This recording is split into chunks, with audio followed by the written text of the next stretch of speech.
To share with you the most important habit that you could ever learn in your life. And no, it's not something like meditate, exercise, or get up early. This is something that I have not heard anyone talk about. And I'm going to tell you what it is by sharing with you a quick 2-minute story. This is Tom, and Tom has told himself that 2019 is going to be the year where he finally gets his life together. So on New Year's Eve of 2018, he sits down and he writes out all of his New Year's resolutions, and he writes things like exercise, eat healthy, and get up early. And as Tom is writing all of this down, he is getting really excited, and he can almost feel all the newfound energy that he's going to have. And he even becomes proud of himself just for thinking of doing all these things. So the new year comes around and Tom starts off really strong. He's working out, he's getting up early, and he looks and feels a lot better. But one day, after a long day at work, he didn't really feel like going to the gym. It's not good to work out when you were tired, Tom would tell himself. So he decided to go home. And when he got home, he didn't really feel like eating that big bowl of salad. What he felt like eating was a great big juicy burger. And again, Tom told himself that, you know what?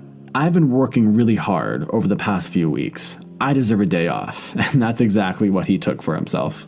And over the next few weeks, Tom's good habits started to slow down. He started to sleep in a little bit. He would skip a gym session here and there. And then fast forward another few weeks, and almost all of Tom's good habits are gone. And he basically ended up exactly where he started. Personally, I can totally relate with Tom, and I'm guessing at least some of you probably can too. And the question is, why did Tom not stick with his good new habits? And the main reason why Tom and why most people don't stick with good new positive habits is because they don't possess the most important habit, which is something called commitment. And the definition of commitment is an engagement or obligation that restricts freedom of action. So that means you no longer have the freedom to do anything else once you commit to something. So you might be asking yourself, well, how do I really get this commitment thing? And there honestly isn't a really simple answer to this, but the best answer that I can give you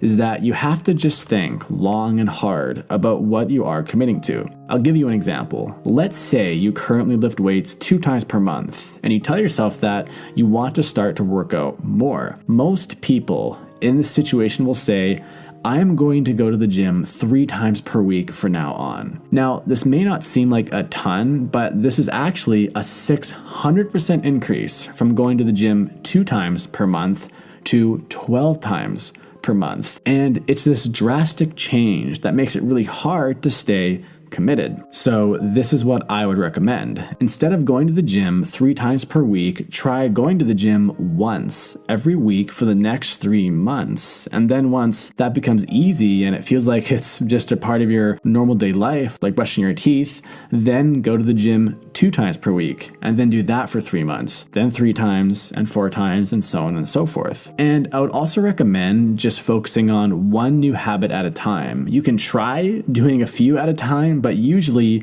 you'll end up exactly like Tom. But if you really do feel like you can take on more, then go for it. But the key thing here is to always stay committed. It's really important to never ever go back in your commitments, because if you cannot honor your commitments, you simply won't get to where you want to go in life. Creating great habits is kind of like building a house. Imagine that all of your habits are like bricks that you stack on top of one another, and the commitment is like the glue that holds all the bricks in place. It's kind of fun and easy in a way to just kind of stack up bricks on top of one another, and then we imagine this amazing looking house that we are going to build.